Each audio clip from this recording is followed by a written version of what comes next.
요나는 하나님을 향한 풍성한 지식을 가지고 있었죠. 오래 참으시고 인자가 풍성하시고 한 번 말씀하신 것은 변개치 않으시고 창조주시고, 요나는 하나님에 대하여 많은 지식을 가지고 있었습니다. 그러나 요나에게 없는 것은 하나님의 마음이었어요. 하나님이 아끼는 니느웨 성 사람들을 요나는 아끼지 않았습니다. 요나는 지식은 있었지만 하나님의 마음이 없었던 거죠. 유대인들도 얼마나 율법에 능숙했습니까? 그들은 율법을 달달달 외우는 사람들이었어요. 많은 지식은 있었지만 그들은 하나님의 마음이 없었어요. 마태복음 12장, 그것이 그들의 문제였습니다. 마태복음 12장 7절.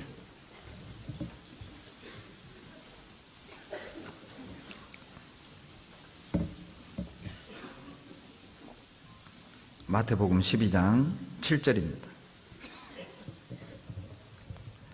같이 읽겠습니다. 나는 자비를 원하고 제사를 원치 아니하노라 하신 뜻을 너희가 알았다면 무지한 자를 죄로 정치 아니하였으리라. 안식일에 밀밭 사이로 가실 때 제자들이 시장하여 이삭을 잘라먹는 내용이거든요. 2절에 바리새인들이 그걸 봤어요. 이 바리새인들은 율법에 기록되어 있는 안식에 관한 규례를 제대로 꿰고 있었던 사람들이고, 그리고 세부적으로 항목을 정한 장로들의 유전도 다 꿰고 있었던 사람입니다. 안식일에는 몇 킬로그램 이상은 들어서는 안 되는지, 몇 킬로미터 이상은 가서는 안 되는지, 그런 세부적인 규례까지도 그들은 유전으로 만들어 놨어요.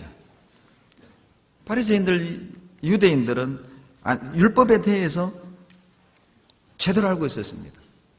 그러나 그들이 몰랐던 것이 있었는데, 왜 주님이 그렇게 말씀했는지의 의도를 그들은 알지 못했어요.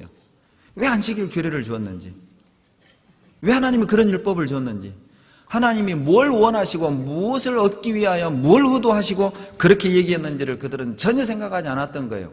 그냥 단어 그 내용만, 이게 뭐라고 먹지 말라 하지 않았냐고, 왜 먹지 말라 했는가의 의도를 그들은 이해하지 못했어요. 이게 이단들이죠. 오늘날 등장하는 이단들의 문제가 바로 그것입니다. 왜 그렇게 말씀했는가의 의도는 그들은 중요하지 않습니다. 이단들에게 중요한 건 문자적으로 이렇게 돼 있다고, 그리고 억지 해석을 하게 되는 것이죠. 그래서 이단이 나오는 것입니다. 유대인들의 문제가 그거였어요. 자기들의 기준으로 판단한 것이죠. 내가 알기로는 이렇게 해야 되는데 왜 저렇게 하냐. 우리도 신앙생활 할 때 그렇게 될 겁니다. 주님의 마음을 모르면, 주님의 마음을 헤아리지 않는다면, 주님의 마음을 갖지 않으면 내가 아는 지식으로 형제자매를 정죄하고 판단하는 거예요. 왜 저렇게 하냐? 왜 저 자매는 저러냐? 왜 저 형제는, 왜 저 자매는 저러냐? 그렇게 정죄하고 판단하게 될 것입니다. 자기 기준으로. 주님의 마음을 알지 못하면, 주님을 알수록 우리는 더 적극적으로 헌신하게 될 거예요. 우리는 주님을 알수록, 주님의 마음을 알수록 우리는 더 적극적으로 주님 가까이에 나아가게 될 겁니다. 마태복음 26장 보시죠.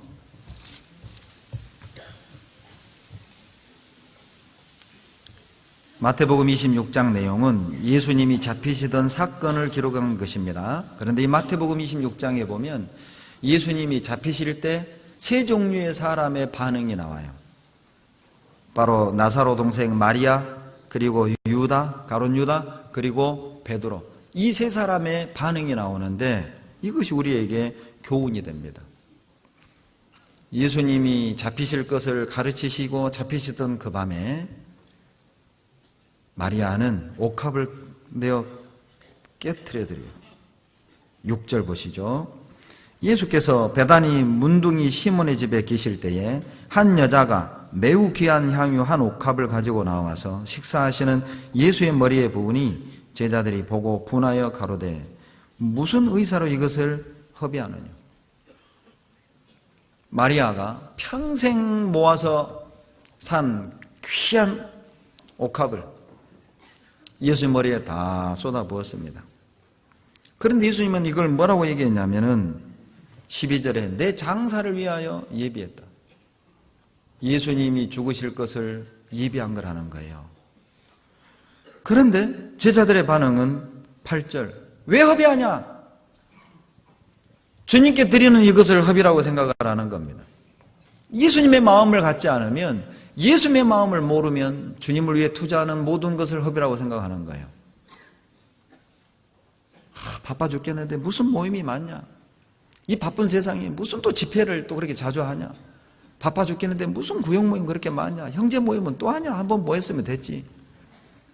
뭐 봉사가 그렇게 많냐? 또 충계수양회냐? 가만 두질 않아요, 이 교회는. 여러분, 예수님의 마음을 모르면 모든 게 짐이 된다니까요. 모든 걸 짐으로 받아들이는 거예요. 예수님의 마음을 모르면. 허비한다고 생각하는 거예요. 시간 낭비. 여러분, 해외 선교를 하는 것을요, 낭비라고 생각하는 거예요. 한국에도 불쌍한 사람이 얼마나 많은데 남의 나라에까지 가냐.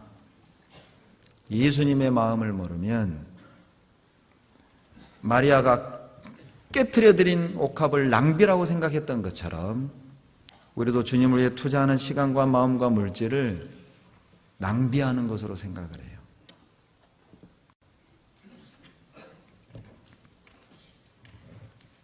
마리아는 가장 귀한 걸 내어드렸습니다. 그러나 가룟 유다는요, 가장 귀한 분을 팔아버렸어요. 놀랍지 않습니까? 똑같은 주님의 가르침을 듣고 마리아는 가장 귀한 걸 내어드리는가 하면 유다는 가장 귀한 분을 은 30에 팔았습니다. 유다는 은 30에 팔았지만 우리는요, 이성의 예수님을 팔고 술 한잔의 예수님을 팔고 낚시의 예수님을 팔고 골프의 예수님을 팔고 그러지 않아요? 내가 배우고 싶은 그 무엇인가에 예수님을 팔고 우리의 마음을 빼앗아가는 것, 그게 파는 겁니다. 유다는 예수님께 마음을 드리는 게 아니라 은 30의 마음을 줬잖아요. 그게 예수 판 겁니다. 나는 어디에 마음을 드리는 겁니까? 그게 예수를 파는 것이죠. 그리고 베드로는요, 멀찍이 쫓았어요. 마리아는 가장 귀한 것을 내어드렸고 베드로는요, 가장 귀한 분으로부터 멀찍이 쫓았어요. 26장 58절 보시죠.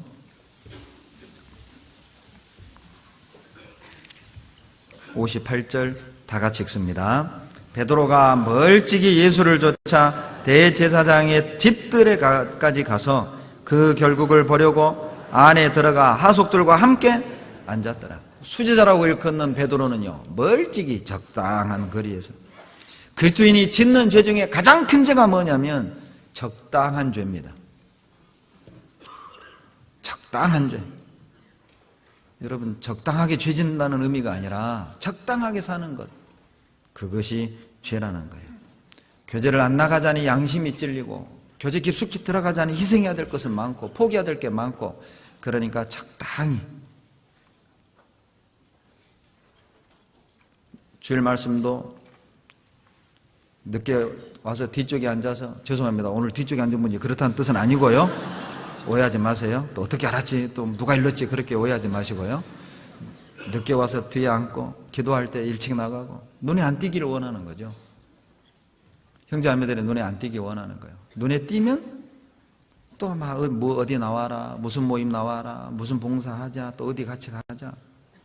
이게 복잡해지니까 교제를 안 나올 수는 없고 적당히 주일 말씀 듣고 그리고 내가 하고 싶은 대로 다 하고 살고, 그것이 죄라고 요한계시록 3장에 말씀하시죠. 바로 라오디게아 교회입니다. 마지막 시대의 교회의 모습입니다. 적당한 그리스도인들로 넘치는 교회, 라오디게아 교회죠. 뜨겁지도 않고 차지도 않는 교회, 라오디게아 교회였던 거예요. 그래서 마지막 때 교회의 모습이 라오디게아 교회죠. 말세는 이방인들이 더러운 죄들로 타락해 가는 게 말세가 아니라 그리스도인들이 적당히 살아가는 그리스도인들로 넘치는 시대, 그 시대가 말세인 거예요. 일꾼이 없는 시대, 구원받았다고 간증하는 그리스도인들은 많은데 주님의 일을 하는 일꾼이 없는 시대, 적당히 사는 그리스도인들로 넘치는 시대, 구원은 받았다는 간증은 똑부러지지만 주님을 위한 어떤 희생도 원하지 않는 그리스도인들로 가득 찬 시대, 구원은 받은 것은 좋고 천국 가는 건 좋지만 구역모임 가는 건 싫은 시대. 천국 가는 것은 좋지만 대집회 나가는 건 원치 않는 시대. 천국 가는 것은 좋지만 수양회 가는 건 별로 탐탁지 않은 생각으로 가득 찬 그리스도인들, 그게 말세라는 거예요. 더 이상 일할 사람이 없으니 주님이 오셔야죠.